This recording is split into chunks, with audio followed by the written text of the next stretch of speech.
तो नमस्कार दोस्तों, मैं दीपक नागर। दीपक इकोनॉमिक्स के चैनल पर आप सभी का स्वागत है। दोस्तों, इस चैनल पर दोस्तों हम डिस्कस करते हैं daily economy news. Daily economy news तो आज है डेट 17 जुलाई। आई होप आप सब दोस्तों ने आज का न्यूज़पेपर पढ़ लिया होगा। वैसे तो कोई विशेष न्यूज नहीं है आज, लेकिन फिर भी मैंने आपके लिए न्यूज़ निकाली जो इम्पोर्टेंट हो सकती है। हालांकि न्यूज़ एक दो दिन पुरानी थी। तो एक तो दोस्तों न्यूज़ है कि जो अभी आपको पता है प्रधानमंत्री मोदी जी कहाँ कहाँ गए थे। एक तो फ्रांस में गए थे बेस्टिल डे के परेड में शामिल होने 14 जुलाई को। फिर वहाँ से जो रिटर्न हो रहे थे तो फिर गए थे यूएई, संयुक्त अरब अमीरात। तो इंडिया यूएई ने एक डील साइन करी है। इंडिया यूएई ने एक डील साइन करी है कि भाई ये लोकल करेंसी में पेमेंट करेंगे, लोकल करेंसी में पेमेंट करेंगे, डॉलर में नहीं।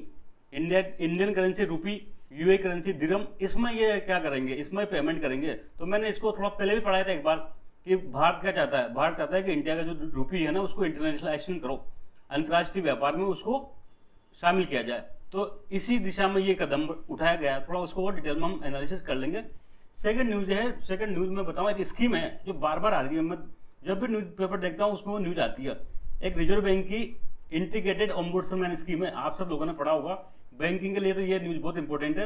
हालांकि न्यूज अभी की नहीं है दोस्तों, ये तो पिछले साल नवंबर 2021 12 नवंबर कोई पीएम ने लॉन्च कर दी गई थी। लेकिन ये आती डेली न्यूज में। आज भी मैंने देखा था इसको, इकोनॉमिक टाइम्स में इसका वो था, आरबीआई की तरफ से एड था। एक वो अमिताभ बच्चन जी आते हैं, वो भी उनका भी आता है इसका आरबीओ इसका। तो थोड़ा इसके बारे में डिटेल में डिस्कस करेंगे।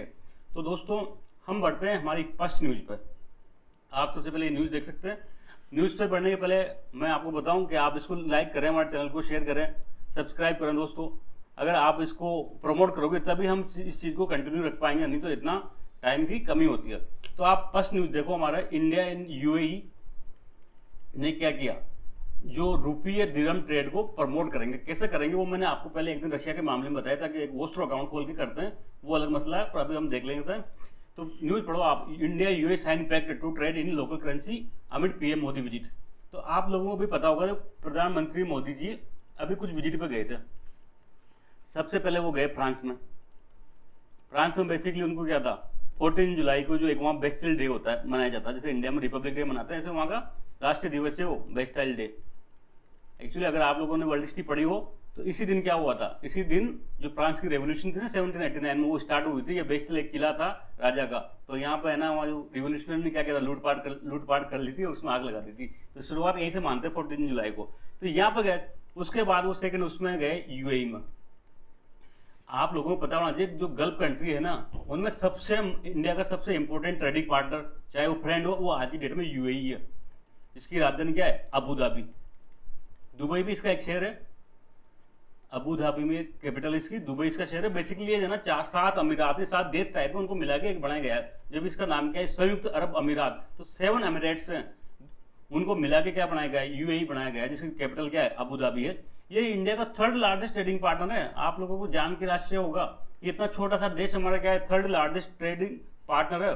और हमारा 2nd लार्जेस्ट एक्सपोर्टर सोर्स है, सबसे ज्यादा हम 2nd नंबर पर एक्सपोर्ट यूएई को करते हैं। तो ऐसा क्या है इसमें, तो दोस्तों ये एक तरह से क्या ब्रिज का काम करता है। जितने भी गल्फ कंट्री वगैरह है, यूएई के थ्रू हमारा माल सप्लाई होता है। इसलिए यूएई का क्या होता है, 2nd 3rd नंबर पर इसका हमारा ट्रेडिंग पार्टनर है। तो यूएई हमारी जो इंटरनेशनल पॉलिटिक्स है या इंटरनेशनल रिलेशन में सबसे इंपॉर्टेंट की प्लेयर है आज की डेट में। और काफी अच्छी दोस्ती देखी गई है। पिछले मोदी जी कई बार चल गया, लगभग 4 या 5 टाइम यूएई में गए थे। तो अभी जो लेटेस्ट में जो एक डील साइन हुई है, वो डील ये है कि दोस्तों कि जो इंडिया की करेंसी क्या है, अब तक इंडिया जो यूएई है ना आपस में ट्रेड करते थे, तो डॉलर में करते थे। इंडिया ने कुछ मंगाया तो डॉलर में पेमेंट करेगा, यूएई ने कुछ इंडिया से मंगाया तो डॉलर में पेमेंट करेगा, लोकल करेंसी का नहीं। अब आप सब जानते हो 2022 के बाद में, 2022 के बाद में इंडिया क्या कर रहा है, रूपी का इंटरनेशनलाइजेशन करने का प्रयास कर रहा है। ये मैंने आपको डिटेल में डिस्कस किया है, इसलिए नहीं बताऊंगा। रूपी का क्या करना चाहता है, वो इंटरनेशनलाइजेशन, अंतर्राष्ट्रीयकरण करना चाहता है, ताकि ज्यादा से ज्यादा जो इंटरनेशनल ट्रेड है ना रूपी में हो, और हमारी क्या हो, डॉलर पर डिपेंडेंसी कम हो जाए। डॉलर पर डिपेंडेंसी कम हो जाएगी। क्यों, क्योंकि अब ट्रेड किसमें होगा, लोकल करेंसी में होगा। तो इन्होंने ये जो एग्रीमेंट किया ना कि इंडिया की करेंसी है रूपी और यूए की करेंसी है दिरहम, इसमें आपस में पेमेंट किया जाएगा। जैसे कि मान लो इंडिया ने कुछ मंगाया यूए से तो रूपी में पेमेंट कर देगा, यूए ने कुछ इंडिया से मंगाया तो दिरहम में पेमेंट कर देगा। तो इस प्रकार से हमारा डॉलर पर डिपेंडेंसी कम हो जाएगी। बस इतनी सी न्यूज थी। इससे पहले हमें कई लोगों के सारे ऐसा एग्रीमेंट कर रखे हैं। 2022 के बाद तो काफी ज्यादा इंडिया प्रयास कर रहा है। इवन रशिया को तो हालांकि कई सैंक्शन लग रहे हैं, इसलिए वो डॉलर में पेमेंट कर नहीं सकता चाहकर भी, इसलिए रशिया से हमारे रुपये में पेमेंट हो रहा है। श्रीलंका ने आजकल रुपये को एक्सेप्ट करना लग गया। नेपाल और भूटान से तो हमारा बहुत पहले से था। और भी कई देशों ने इंटरेस्ट दिखाया। अभी इसको किसी दिन डिटेल में डिस्कस करेंगे, लेकिन आज के लिए तो इतना ही। तो ये न्यूज बस इतना ही था दोस्तों। ये आप देख सकते हैं, PM Modi visit France, UAE India third largest trading partner है। बहुत इंपॉर्टेंट की प्लेयर है। चाइना और यूएसए के बाद में सबसे बड़ा लार्जेस्ट ट्रेडिंग पार्टनर हमारा है यूएई। तो इंडिया क्या चाहता है, इंटरनेशनलाइज करना चाहता है इस रूपी करेंसी को। इंडिया यूएई में एग्रीमेंट हो गया, रूपी दिरहम डॉलर पर डिपेंडेंसी समाप्त। तो ये क्वेश्चन कैसे पूछेंगे? क्वेश्चन सिंपल पूछ सकते हैं कि भाई हाल ही में मोदी जी ने विजिट करी थी, तो उन्होंने क्या किया, एक पैक्ट साइन किया कि वो लोकल करेंसी में पेमेंट करेंगे। तो कौन से देश के साथ किया? तो यूएई के साथ किया। दूसरा पूछ सकते हैं कि यूएई की करेंसी क्या है? याद रखना दोस्तों, दिरहम। ऐसे दुनिया के लगभग 100 देश है, 200 देश है, तो 200 की 200 करेंसी है। सब याद रख सकते हैं क्या? नहीं रख सकते। नहीं रख सकते तो फिर क्या करें? एग्जाम में पूछते हैं, वो वही पूछते हैं जो न्यूज में रहती है। जैसे वो अब यूएई की पूछ लेंगे, क्यों? क्योंकि ये ट्रेड पैक्ट हुआ, इसलिए दिरहम न्यूज में रही थी। तो केवल वही करेंसी पूछी जाती है एग्जाम में जो न्यूज में रहती है, भाई उस देश की क्या करेंसी है। तो वो करेंसी कहीं ना कहीं न्यूज में थी, इसलिए एग्जाम में पूछा गया। ऐसे कहीं भी मुंह उठा के साउलो पाउलो की नहीं पूछ लेंगे, या कोई कैरेबियन कंट्री की करेंसी नहीं पूछ लेंगे, कुछ ना कुछ रीजन होता है। दूसरा हमारा एक स्कीम है RBIOS। ये एग्जाम के लिए तो इंपॉर्टेंट है ही है, साथ में हमारे आम जिंदगी में नॉर्मल लाइफ में बहुत ज्यादा इंपॉर्टेंट है। आप और हम कई बार समस्याओं का सामना करते हैं। बैंक में गए, एटीएम से पैसा निकाला, फेल हो गया, बैंक में गए तो बैंक वाले पूछ नहीं रहे। कई बैंक से कभी लोन लिया, कोई मैटर हो गया, बैंक लोन टाइम पे पेमेंट कर दिया, लेकिन बैंक ने पेनल्टी लगा दी। कोई NBFC में गए, बजाज फाइनेंस, उसने अलग ही अपना इंटरेस्ट जोड़ के बता दिया। या हो सकता है कि कोई और बदमाशी कर रहा हो, सिविल में गए, हमारा स्कोर बढ़िया था, लेकिन फिर भी जानबूझ के कम स्कोर दे रहा है वो। तो ऐसे कई सारे हमको समस्या करनी पड़ती है। सब समस्याओं को दूर करने के लिए ही रिजर्व बैंक की स्कीम होती है ombudsman, reserve bank integrated ombuds scheme. तो सबसे पहले ये देख सकते हैं आप, अमिताभ बच्चन जी इसका प्रचार करते हैं, reserve bank integrated ombudsman scheme RBIOS। तो थोड़ा सा इसके बारे में हम डिटेल में डिस्कस करेंगे। सबसे पहले तो हम शब्द का प्रयोग करते हैं ओम्बुड्समैन। भाई रिजर्व बैंक सब बाद की बात, सबसे पहले एक ओम्बुड्समैन क्या होता है, जिसको कई बार लोकपाल कह देते हैं। लोकपाल बीच में आई था, अन्ना हजारे जी बैठे थे भूख हड़ताल पे कि लोकपाल लाओ, तो लालू जी ने कहा कि लोकपाल के ऊपर फिर धर्मपाल लाना पड़ेगा, वो मजाक चलता रहता। तो ओम्बुड्समैन सिंपल है ना, बेसिकली स्वीडन से कंसेप्ट आया है। ये एक ऑफिसर होता है। अगर आपकी कोई ग्रीवेंस है, कोई कंप्लेंट है, तो आप इसके पास कंप्लेंट कर सकते हो। अगर आपको मान लो समझ लो बिजली विभाग में कोई दिक्कत है, बिजली विभाग में आपका बिजली का बिल ज्यादा आ गया, तो आप कहां जाओगे? जिसने जारी किया है, समझ लो लोकल ये IN ऑफिस था, यहां से बिजली का बिल जारी हुआ और गलत जारी हो गया, तो अब आप इसके पास शिकायत करोगे तो सुनेगा नहीं ना। तो अलग से एक ऑफिसर होना चाहिए बिजली विभाग का, जिले में हो या स्टेट लेवल पे हो, जो कंज्यूमर को कोई दिक्कत हो तो वो उसकी सुनवाई कर सके। तो ये कंसेप्ट कहलाता है ओम्बुड्समैन। तो ऐसे दोस्तों आप लोगों को पता होगा, रिजर्व बैंक ऑफ इंडिया कई सारी संस्थाओं को कंट्रोल करता है, जिनको कहते हैं रेगुलेटेड एंटिटीज। भाई ऐसी संस्थाएं जिनको reserve bank of India regulate कर रहा है, उनको रेगुलेट एंटिटीज कहते हैं, RE। ऐसी कौन कौन सी हो सकती है? सबसे कॉमन तो बैंक है। सब बैंकों का बॉस कौन है? RBI है। कुछ NBFC होती है, नॉन बैंकिंग फाइनेंस कंपनी, जो भी क्या करती है, वो फाइनेंस के सेक्टर में काम करती है, बजाज फाइनेंस, तो वो भी उनको भी RBI रेगुलेट करता है। NBFC कई सारी होती है, ऐसे NBFC जो फाइनेंस के सेक्टर में काम करती है, वो RBI रेगुलेट करता है उनको। इसके अलावा कई सारे है ना, जो पेमेंट ऑपरेटर होते हैं, पेमेंट सिस्टम ऑपरेटर होते हैं, जैसे पेटीएम है, नहीं है, और कई सारे हैं, फोन पे वगैरह है। तो ये सब क्या कर रहे हैं? ये पेमेंट सिस्टम को ऑपरेट कर रहे हैं। तो इसमें भी कई बार दिक्कत है, फोन पे में हमने पैसा ट्रांसफर किया, पैसा नहीं गया, ना रिफंड मिल रहा, तब कहां जाएंगे फिर? एक होती है क्रेडिट इंफॉर्मेशन कंपनीज, CICs। ये बेसिकली 4 टाइप की संस्थाओं को सामान्यतः रिजर्व बैंक कंट्रोल करता है, रेगुलेट करता है। CIC मैंने डिटेल में बढ़ाया था। ये सिबिल होता है, बेसिकली सिबिल स्कोर देखते हैं ना, ये हमारा क्या करता है, क्रेडिट डेटा रखता है, अपने काम टाइम पे लोन चुका रही सब डेटा रखता है, उसके आधार पर स्कोर देता है। उसके स्कोर के आधार पर हमको लोन लेने में सुविधा होती है। अब आप बैंक में जाओ, पहले ये पूछेंगे आपका सिबिल स्कोर क्या है, ठीक है। तो ये 4 चीजों को रेगुलेट करता है। अब इनके खिलाफ आपको कोई कंप्लेंट होगी, बैंक के खिलाफ समझ करो कोई कंप्लेंट थी, बैंक में हमने अकाउंट खोलने के नहीं खोला, लोन लेने के बिना बात ही नील एक्सेप्ट किया, एटीएम में पैसा निकलाने गए लेकिन निकल लिया नहीं और पैसा कट गया, लेकिन अब सुनवाई नहीं हो रही, और भी कोई भी किसी प्रकार की आपको प्रॉब्लम ग्रीवेंस हो सकती है, तो फिर कहाँ शिकायत करें। तो इसके लिए ये दोस्तों ये रिजर्व बैंक ने क्या किया, इंटीग्रेटेड ओम्बुड्समैन स्कीम चालू करी है।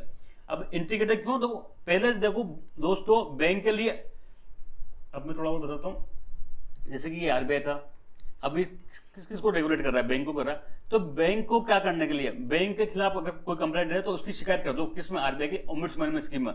तो बैंक के लिए अलग से ओम्बुड्समैन स्कीम थी, 2006 में आई थी, ठीक है। एनबीएस के लिए दोस्तों अलग से ओम्बुड्समैन स्कीम थी, मतलब अलग से ऑफिसर था। ये दो जो पेमेंट वाला है और सीआईसीए, उनके लिए अलग से एक स्कीम थी पेमेंट सिस्टम की, जो 2019 में आई थी। तो अब देखो, अगर आपको बैंक में से शिकायत है तो आप एक अलग ऑफिसर से कंप्लेंट करोगे, एनबीएफसी की शिकायत है तो आप अलग ऑफिसर से कंप्लेंट करोगे। तो बैंक ने कहा जब सबका काम एक ही है, सबका काम कंज्यूमर को क्या करना, कंप्लेंट को सुनना है, और सब जगह बैंक जब आरबीआई के अधिकारी सुनेगा तो इसको मर्ज कर दो ना। तो इन सबको मिला के क्या किया, जो 12 नवंबर 2021 को रिजर्व बैंक ने ये सब जितने भी ओम्बुड्समैन स्कीम थी आरबीआई की, उसको मिला दिया और एक ही नाम दिया, रिजर्व बैंक इंटीग्रेट कर दिया सबको मिला के। तो आरबीआईओएस करके, तो आरबीआईओएस में जो पुरानी 3 स्कीम थी उनको मर्ज कर दिया और लेटेस्ट में आरबीआईओएस लेके आया। ठीक है बात यहां तक। अभी होता क्या है, कैसे एग्जाम प्रैक्टिकल देखेंगे। सबसे पहले सपोज करो चारों पर वही सिस्टम लागू होगा बैंक के।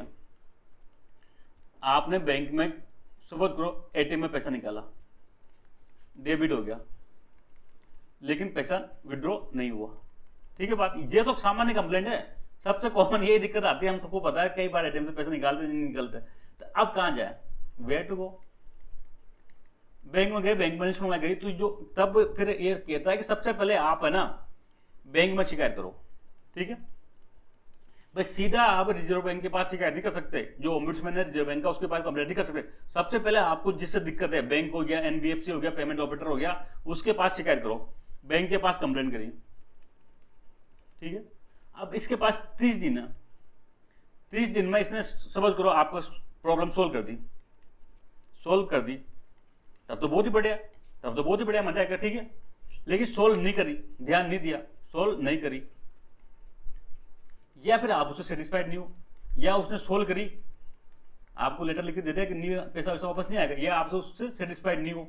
भाई 3 कंडीशन हो सकती है, आपने कंप्लेंट करी बैंक में, या तो कंप्लेंट करने के बाद आपका काम हो गया तो आप उससे सेटिस्फाइड हो गए, काम ही नहीं किया, ध्यान नहीं दिया, या फिर काम किया लेकिन आप उससे सेटिस्फाइड नहीं हो, कि आपको लगता है कि आपने जब गलत है।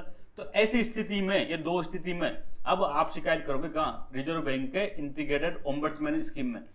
आरबीआई आईओएस के तहत आप, जो रिजर्व बैंक का ओम्बुड्समैन होता है बेसिकली वो रिजर्व बैंक का अधिकारी होता है, रिजर्व बैंक का एक सीनियर लेवल का ऑफिसर, उसको अपॉइंटमेंट कर देते हैं कि भाई ये कौन है, ये ओम्बुड्समैन है, आप उसके पास शिकायत कर सकते हो। शिकायत 2 तरीके से कर सकते हैं, एक तो ऑनलाइन कर सकते हैं, एक तो सेंट्रलाइज मैनेजमेंट सिस्टम है, सीएमएस पोर्टल है इसका आरबीआई का ऑनलाइन पोर्टल है सीएमएस। ये ध्यान रखना, अगर कभी कंप्लेंट काम पड़े ना तो इसको आप इस्तेमाल करो। cms.rbi करके साइट है, आप आराम से डालोगे CMS RBI, आपके पास वेबसाइट खुल जाएगी, उस पर आप है ना ऑनलाइन ओपन करो और कंप्लेंट कर सकते हो, कहीं भी नहीं जाना, घर बैठे बैठे सारे कंप्लेंट कर सकते हो। दूसरा आप चाहो फिजिकल, कि मैं तो लेटर लिखूंगा, कई लोगों को शौक होता है पुराने जमाने के लोगों को लेटर लिखने का, तो लेटर लिख सकते हो। चंडीगढ़ में इसका सेंटर ऑफिस है, चंडीगढ़ में एक CRPC करके यूनिट बनाई गई है चंडीगढ़ में। पूरे भारत की कंप्लेंट कहाँ जाएगी, चंडीगढ़ में जाएगी, फिर जहां जहां जिसका एरिया है वहां से यहाँ चंडीगढ़ से शिफ्ट हो जाएगी। तो इस चंडीगढ़ के एड्रेस पे आप क्या कर सकते हो, आप अपनी कंप्लेंट राइटिंग में भेज सकते हो। लेकिन शर्त क्या है, शर्त वो यही है 30 दिन आपने पहले किसी का जो लोकल जिससे आपको कंप्लेंट है उसको शिकायत करनी पड़ेगी। 30 दिन बाद ही आप उसके 30 दिन बाद ही आप क्या कर सकते हो, रिजर्व बैंक के ओम्बुड्समैन में शिकायत कर सकते हो। यहाँ तक बात ठीक है। तो ये न्यूज हमने देख ली थी। देखते हैं ओम्बुड्समैन क्या होता है। बेसिकली आरबीआई का एक ऑफिसर अपॉइंटमेंट कर देते हैं। सपोज करो आरबीआई के 30-25 रीजनल ऑफिस है, तो रीजनल ऑफिस का जो बड़ा सबसे बड़ा अधिकारी होगा डीजीएम है, जैसे जयपुर में कोई जो आरबीआई का ऑफिस है रामबाग पे, इसका कोई सबसे बड़ा ऑफिसर होगा, सब कोई जनरल मैनेजर होगा। तो ये जनरल मैनेजर को क्या करेंगे, ओम्बुड्समैन कोशिश कर देंगे। अब ये जितनी भी शिकायतें आएगी राजस्थान लेवल की, पूरे राजस्थान की, वो इसके पास जाएगी, चंडीगढ़ से यहाँ फॉरवर्ड हो जाएगी। अब ये देखिएगा पूरे राजस्थान की शिकायत को, ऐसे एमपी में होगा, ऐसे छत्तीसगढ़ में होगा। तो बेसिकली ये ओम्बुड्समैन कुछ नहीं होता, एक ऑफिसर होता है जिसके पास आप कंप्लेंट कर सकते हो, जिसके पास कंप्लेंट की जा सकती है। स्कीम कब लॉन्च की गई थी, प्रधानमंत्री ने पीएम ने, सोचो ये स्कीम इतनी इंपॉर्टेंट है कि प्राइम मिनिस्टर खुद इसको इन्वाइट कर रहे हैं। प्राइम मिनिस्टर ने खुद इसका स्टार्टिंग की थी 12 नवंबर 2021 को। For resolving customer grievance, customer की शिकायत को रिजोल्व करने के लिए की गई थी। तो आरबीआई की रेगुलेटेड एंटिटी मैंने बताया बैंक होते हैं, एनबीएफसी होती है, पेमेंट सिस्टम पार्टिसिपेंट होते हैं, पेटीएम वगैरह मैंने बताया, क्रेडिट इन्फॉर्मेशन कंपनी जो होती है। तो ये बैंक के लिए अलग से ओम्बुड्समैन स्कीम था, पहले 2006 में लॉन्च की गई थी बैंकिंग ओम्बुड्समैन स्कीम 2006। एनबीएफसी के लिए अलग था banking ombudsman scheme for NBFC 2018। ये पेमेंट के लिए अलग था ombudsman scheme for digital transaction 2019। तो तीन अलग अलग थी, तो इनकी क्या जरूरत थी, इनके तीन अलग अलग ऑफिसर बैठते थे, बहुत प्रॉब्लम होती थी, तो सबको एक ही कर दिया, इस सबको आरबीआई उसमें लिया है 2008 इसलिए इसको क्या कहते हैं, one nation one country one ombudsman, one country one ombudsman. पहले तीन स्कीम के अलग अलग ओम्बुड्समैन थे, अलग अलग ऑफिसर थे, अब सबको क्या करते हैं, एक कर दिया, इसलिए इसको एक और नाम देते हैं वन कंट्री वन ओम्बुड्समैन। मतलब एक देश में एक ही ओम्बुड्समैन, एक ही ऑफिसर होना चाहिए, वो कंप्लेंट रिजोल्व करेगा आपकी। इसके बाद देख सकते हैं प्रोसेस, सबसे पहले मैंने बताया कंज्यूमर को आरबीआई को कंप्लेंट करनी पड़ेगी, बैंक में जाकर शिकायत करो, एक मंथ में रिजोल्व ना हो या फिर आप उससे सेटिस्फाइड ना हो, तब फिर आप क्या कर सकते हो, आरबीआई उसके तहत कंप्लेंट कर सकते हैं। ऑनलाइन कैसे करेंगे, CMS portal, complaint management system portal बना रखा है आरबीआई ने, सीएमएस आरबीआई डालोगे, गूगल सर्च करोगे, फर्स्ट लिंक उसी का आएगा, आराम से उस पर क्लिक करके आप कंप्लेंट कर सकते हैं, cms.rbi.org। फिजिकल में आप क्या करो, एक सीआरपीसी है basically centralize receipt and processing centre, जितने भी कंप्लेंट हो सारी चंडीगढ़ में जाएगी, फिर वहां से फॉरवर्ड होती है वो अपने अपने ऑफिस को, पे उनकी जिम्मेदारी होती है। तो आप सीआरपीसी चंडीगढ़ को लेटर लिख सकते हो, इतनी फपून क्यों करनी, सबसे बढ़िया है ऑनलाइन काम, आराम से ये सीएमएस का साइट खोलो और उसको कंप्लेंट कर दो। फिर अगर आप यहाँ भी सेटिस्फाइड न हो, समझ लो ओम्बुड्समैन ने कोई निर्णय दिया, जैसे मान लो राजस्थान का कोई ओम्बुड्समैन था जयपुर में आरबीआई का ऑफिसर, आप इससे भी सेटिस्फाइड नहीं हो, लगता है कि आपके पक्ष में निर्णय नहीं दिया या आपको लगता है गलत है, तब आप उसकी भी अपील कर सकते हो दोस्तों, रिजर्व बैंक में कर सकते हो। रिजर्व बैंक जो ऑफ इंडिया है ना मुंबई, वहां मुंबई में इसकी कंप्लेंट कर सकते हो, वहां एक अलग से ऑफिसर बैठा रखा है, एग्जीक्यूटिव डायरेक्टर है इनका, एग्जीक्यूटिव डायरेक्टर ईडी, ये इसके पास कंप्लेंट कर सकते हो, अपील कर सकते हो, मतलब इसके पास में, अगर आप सेटिस्फाइड नहीं हो तो दोस्तों आज के दो इश्यूज दोनों समाप्त हो गए, हम जल्दी मिलेंगे, तब तक के लिए थैंक यू, जय हिंद।